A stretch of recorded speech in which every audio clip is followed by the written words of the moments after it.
così mi sa che non può. Così non si può spostare. Dai.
Well, good afternoon, everyone.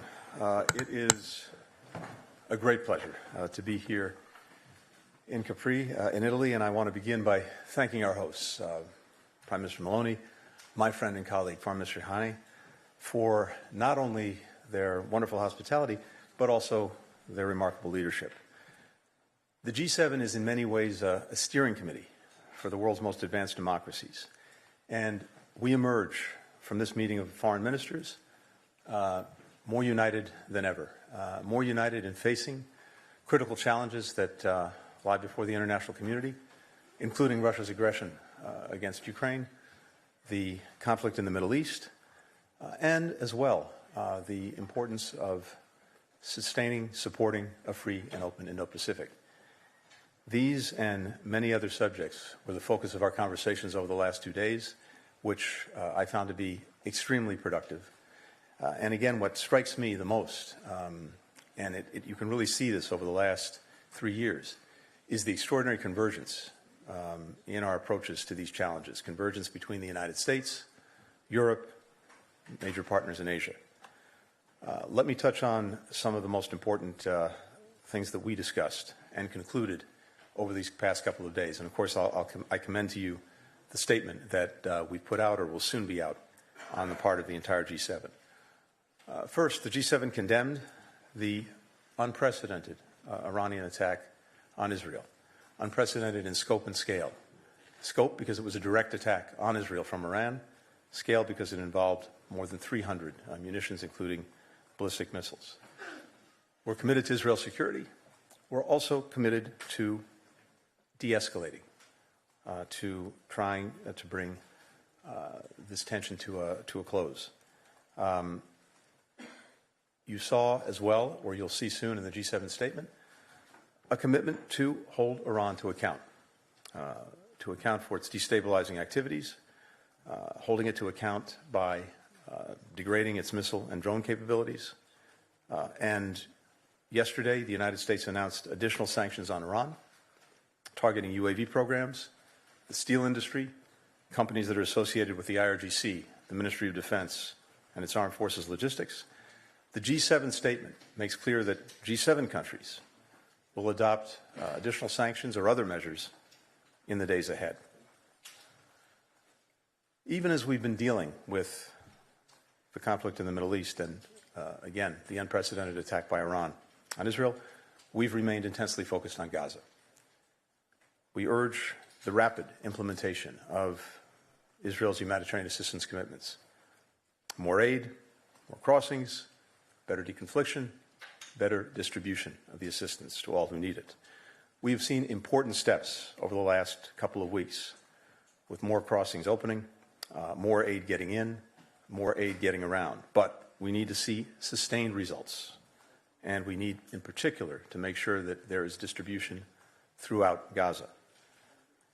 We also focused on the imperative of getting to a ceasefire with the release of hostages.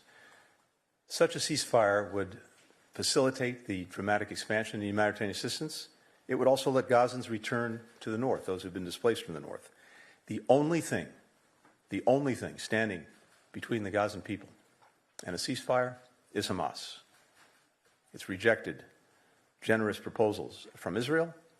It seems more interested in a regional conflict than it is in a ceasefire that would immediately improve the lives of the Palestinian people. It continues to move the goalposts, and the world needs to know and needs to understand, again, that the only thing standing between a ceasefire and the Gazan people is Hamas. The G7 is also very clear in its unwavering support for Ukraine, faced with aggression from Russia. Putin thinks that he can outweigh Ukraine and outweigh Ukraine's supporters. The message coming out of Capri is he can't. Every G7 member is making extraordinary contributions to Ukraine's defense. And as I've said before, this is the best burden sharing that I've ever seen across the Atlantic in more than 30 years of being engaged in these issues, with Europe as well as Asian partners picking up more than their share of the load. I want to particularly recognize Prime Minister Meloni for her leadership, her decisive leadership. We can see two things right now. Together, we are helping to put Ukraine on a long-term path where it will stand strongly on its own 2 feet, militarily, economically, democratically. More than now 30 countries are engaged in negotiating, and some have concluded negotiations with Ukraine on security pacts. And together with what I'm convinced will emerge from the NATO summit, you can see Ukraine effectively building a force for the future, one that can deter aggression and defeat it as necessary. We're working to drive private sector investment into Ukraine and also help it develop its own defense industrial base in ways that will provide for a strong, enduring economy. And of course, now that the accession path to the EU is open, that will help Ukraine deep-root its democracy. But even as we're doing all of that, we heard clearly from Foreign Minister Kuleba that it's imperative that in this moment, Ukraine get more resources that it needs to deal with the ongoing Russian aggression. It needs more air defenses. It needs more munitions. It needs more artillery. Allies and partners, including the G7 countries, are committed to delivering on that. We discussed steps to provide more assistance more immediately to Ukraine. We also discussed ways to protect and help restore its energy grid, which Russia has sought to decimate. And here again, I think we can see important steps that were already taken, but more to come in making sure that Ukraine has sustainable energy for its people. We're also working to strengthen efforts to disrupt the transfer of weapons and also inputs for Russia's defense industrial base. When it comes to weapons, what we've seen, of course, is North Korea and Iran primarily providing things to Russia. But when it comes to Russia's defense industrial base, the primary contributor in this moment to that is China. We see China sharing machine tools, semiconductors, other dual-use items that have helped Russia rebuild the defense industrial base that sanctions and export controls had done so much to degrade. Now, if China purports, on the one hand, to want good relations with Europe and other countries, it can't, on the other hand, be fueling what is the biggest threat to European security since the end of the Cold War. And you don't have to just take that from me. This is what I heard around the table at the G7. Progress on solutions also to use Russia's sovereign assets for Ukraine was on the agenda. And here, I think we're working on getting to an agreement on that, consistent with international law, consistent with different countries' laws. The Kremlin has called this theft. The real theft is in Ukrainians' lives taken, in so much of Ukraine's infrastructure destroyed, in so much of its land seized. Being able to use these Russian sovereign assets to help rebuild Ukraine is critical, and it's also something that one way or another, one day or another, is going to happen. It's also a complement to, but not a substitute for, the assistance that we all need to be providing in the moment to Ukraine, and in particular, the supplementary budget request that President Biden has made and that it appears will be before the House this weekend. And again, I just want to emphasize 2 things. First, this money and everything it will provide is urgently needed by Ukraine, by its people who are so bravely defending their country and defending their democracy. Second, as I said, we have European and other partners, including in Asia, who are doing so much themselves to help provide for Ukraine. And finally, virtually all of the supplemental will be invested in the United States, in defense production, in our own defense industrial base, and that means good jobs in the United States. Finally, we focused intensely over these last couple of days on reaching out to new partners, and this includes in the Indo-Pacific, where we're working to promote a free and open Indo-Pacific. Here, I think it's very instructive that the support that Russia's received from China, from North Korea, from Iran, demonstrates that security in Europe, security in Asia, and other parts of the world are indivisible. They're deeply connected. And this is something, again, that we heard around the table over these last couple of days. The G7 is united on the need for peace and stability across the Taiwan Strait, the South China Sea, the Korean Peninsula, and also united in standing up to China's unfair and non-market practices, especially when it comes to overcapacity, that is, flooding the markets of our own countries with new products and technologies that are heavily subsidized and so underpriced, driving our own businesses out of the market and seeking to dominate these markets themselves. Again, this is a very clear common concern among all of our countries. Finally, the other piece of this is that the G7 continues to work to deepen engagement with global partners to help deliver results everywhere. We had the chair of the African Union with us yesterday for very good conversations. And what we're really looking at is working in practical ways with countries in Africa and beyond to make clear, tangible, deliverable improvements in the lives of their people and, as a result, the lives of our own people. We have the AU that's now a member of the G20. We're particularly focused on how Africa can play its rightful role in meeting both regional and global challenges. There's growing collaboration on infrastructure and technology to improve connectivity, to build resilience. We reaffirmed our commitment to sustainable development and especially to the Sustainable Development Goals. Also to reforming the international financial institutions, multilateral development banks, to make them both more representative and more effective and responsive to meeting the needs of countries around the world, addressing issues like climate change, debt, food security. So in all of these areas, I found the conversations and the work over the last couple of days reflected in the statement that you'll see to be extremely productive and also, maybe most importantly, a very good setup for the leaders that are the meeting that our leaders will have, in June. That's what we're tracking toward. We'll continue the work that we did here over the next couple of months, and the leaders will follow up. With that, happy to take some questions. The first question goes to Olivia Gazis with CBS News. Thank you very much. Mr. Secretary, there is a lot to ask you about today, so with your indulgence. First, on Israel's strikes in Iran. Was the U.S. indeed alerted in advance? How far ahead of time? And did it raise any objections when it was? Are the strikes now over? And do you have any indication at this early stage via direct or indirect messaging that Iran will respond? And have there been any changes in Iran's nuclear program?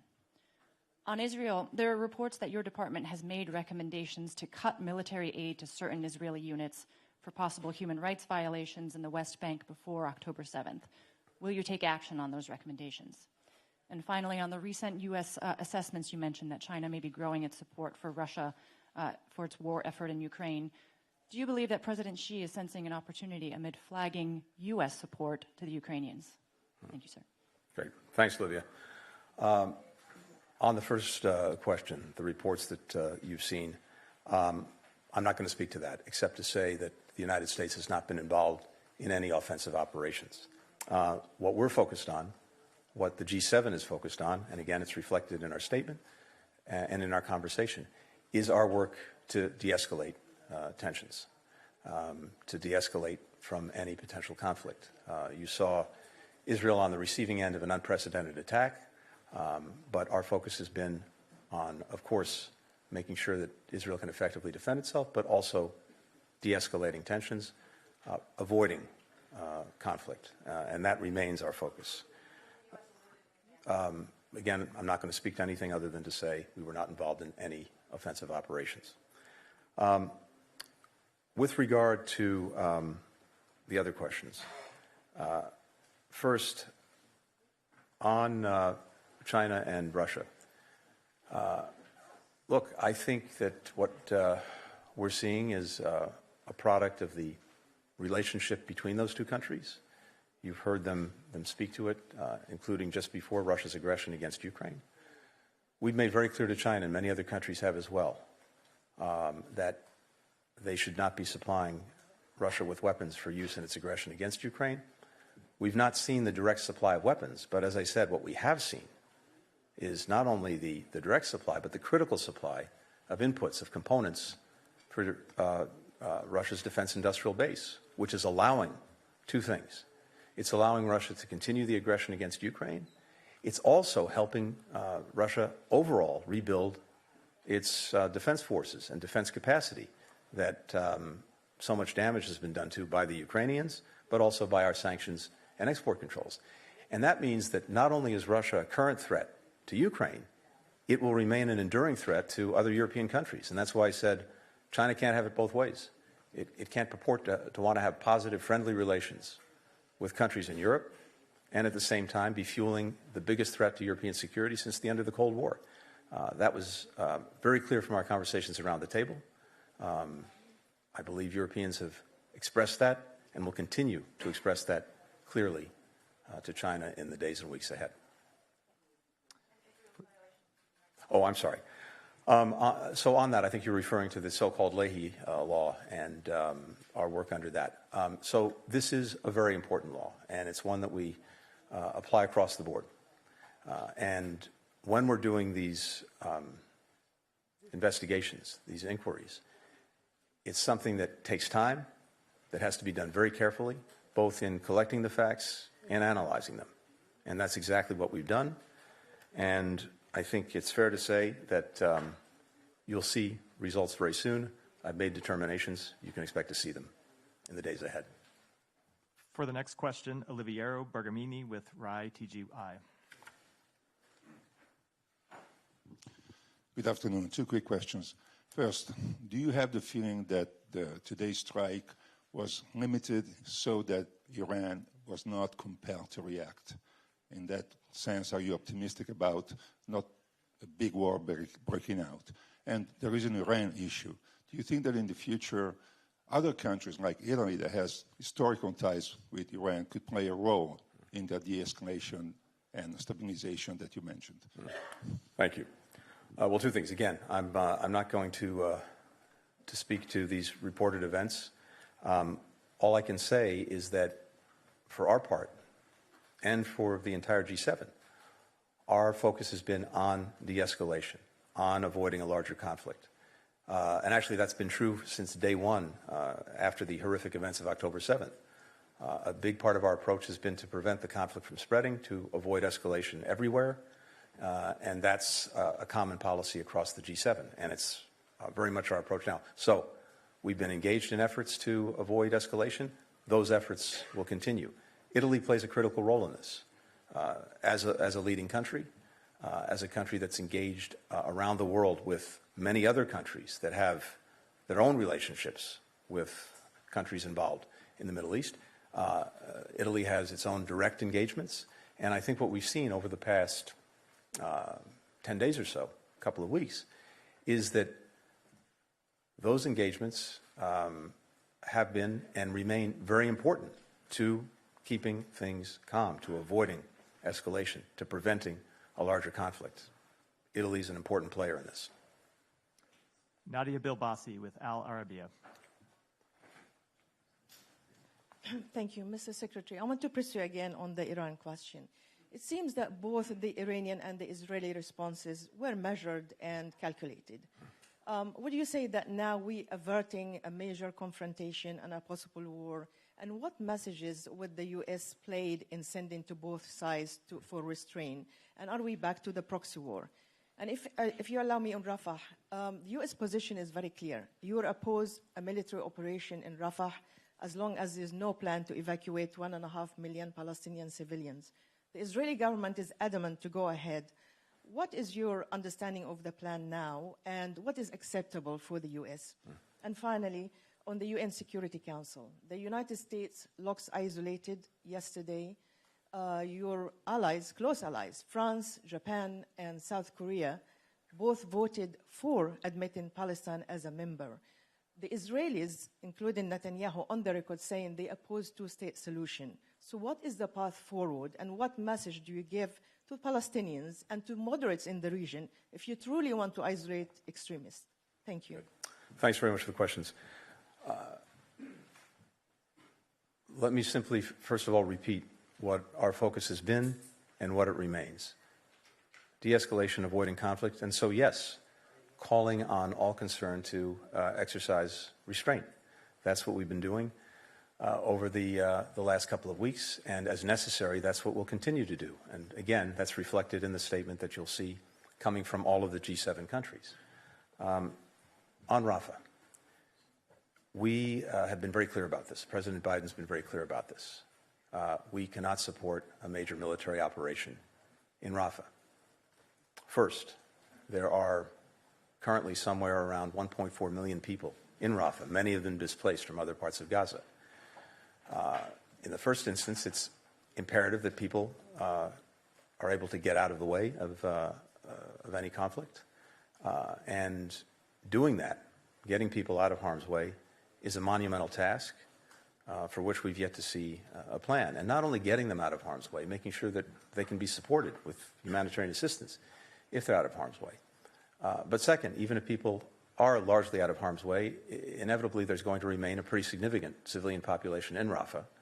And we believe that a major military operation with a large presence of a civilian population would have terrible consequences for that population. We are committed, as Israel is, to ensuring that Gaza cannot be controlled by Hamas. We've seen the devastation and destruction that have resulted from Hamas's leadership and the actions that it's taken. And well before October 7th, what it was providing, or rather not providing, for the Palestinian people made clear that its concern had nothing to do with the Palestinian people and everything to do with its objectives to destroy Israel. So making sure that Hamas cannot repeat the events of October 7th, that's something that we're united in. But in terms of major military operations in Rafah, it's something that we don't support, and we believe that the objective can be achieved by other means. We've been engaged in conversations at senior levels with Israel over the past couple of weeks on this, including as recently as this week. Those conversations continue. Finally, on the UN Security Council resolution. First, we are committed, the United States is committed to achieving a Palestinian state. We believe that that is vital to having long-term, sustainable, durable peace and security. And of course, it's the only way to fulfill the aspirations, the rightful aspirations of the Palestinian people. But getting to that, achieving that state, has to be done through diplomacy, not through imposition.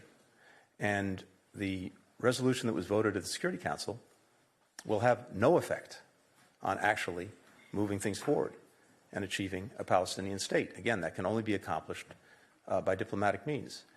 It's also important to point this out. Under United States law, even if we had wanted to vote for this resolution, had we done so, under our law, it would have obligated us to cut off all of our funding to the United Nations. Clearly not in the interests of anyone, including the Palestinians, particularly given the contributions we make to programs that are vital to them. But as I said, we're committed to working to achieve a Palestinian state with the necessary guarantees for Israel's security. And we've been working on that, including as part of the potential normalization process between Israel and Saudi Arabia, something that we've intensely engaged on over the last several months and weeks. So you can see an important path forward that's there. And in fact, we saw it in the wake of the unprecedented Iranian attack on Israel. You can see for Israel a future where a coalition of countries are working together to deal with the Iranian threat and to isolate it, with Israel that's integrated into the region, with normal relations with its neighbors, and a resolution to the Palestinian question, which is necessary to really deep root and achieve that coalition. That's an incredibly powerful future.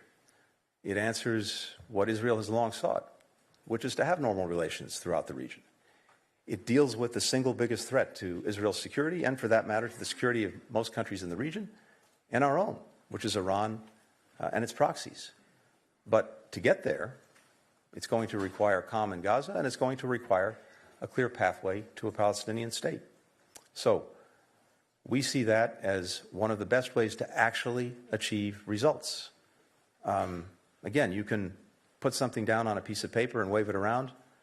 It has no effect. What does and can have an effect is actual diplomacy, working to achieve these agreements, and then delivering concrete results. That's what we're focused on. Finally, I would say this. Also take a look at the G7 statement today, which shows unity on this question. It says that there's going to be a proper time, a rightful time for recognition. This is not that time. We need to do the diplomacy. We need to do the hard work to bring parties together, to bring the region together, and to demonstrate that there's a much better future that awaits everyone if they follow this path. And for the final question, Jessica Parker with BBC. Thank you, Jessica Parker, BBC News. If I can first ask, why won't you address events that have happened overnight? Isn't it important that you do so? Can you tell us if you've spoken to your Israeli counterparts? And I'm interested to know how you would characterize the US-Israel relationship right now. And if I can, on Ukraine as well, hopes are obviously rising. The US may pass this $60 billion aid package for Ukraine, but given the amount of time it's taken, given the situation in Ukraine, is it coming too late? Good. So I'm going to be incredibly boring and not make your day by saying, again, I'm not going to speak to what's been reported, other than to say that the United States has not been involved in any offensive operations. The United States, along with our partners, will continue to work for de-escalation. On Ukraine, most important thing is getting this aid voted and moving it forward. And it will, I know, make a profound difference, and make a profound difference almost right away in making sure that Ukraine has what it needs to defend itself effectively against the ongoing Russian aggression. No. Is it too late? No. If it happens now, it's not too late. If it doesn't happen, or takes a lot more time, there is a real risk that, yes, it will be too late, and you've heard others speak to it, including the Secretary of Defense. Now, would it be better if that aid had been voted months ago? Absolutely. But in terms of meeting Ukraine's urgent needs, it's incredibly timely to get it done right away, this weekend. So I'm convinced, and all of our experts are convinced, that it can and will make a hugely important material difference in the success of Ukraine's defense and the success in repelling the Russian aggression. But if this continues to linger, yes, there is a real risk that we'll get to a point where it's simply too late. We are engaged on a regular, pretty much daily basis. And we're committed to helping Israel defend itself and, as necessary, participating in its defense, as you saw just a few days ago, and as you saw not only from us, but from a number of other countries. Again, Israel makes its own decisions, but we have a commitment to defending it.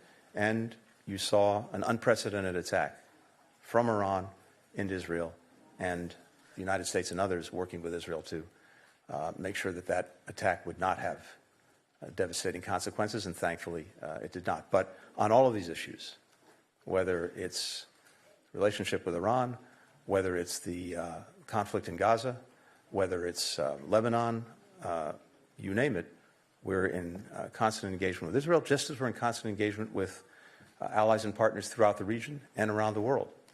This is a collective effort to try to manage the conflict in the Middle East, to bring the conflict in Gaza to a close, to achieve a ceasefire and the release of hostages. And by the way, a number of other countries around the table today also have hostages in Gaza held by Hamas and other groups.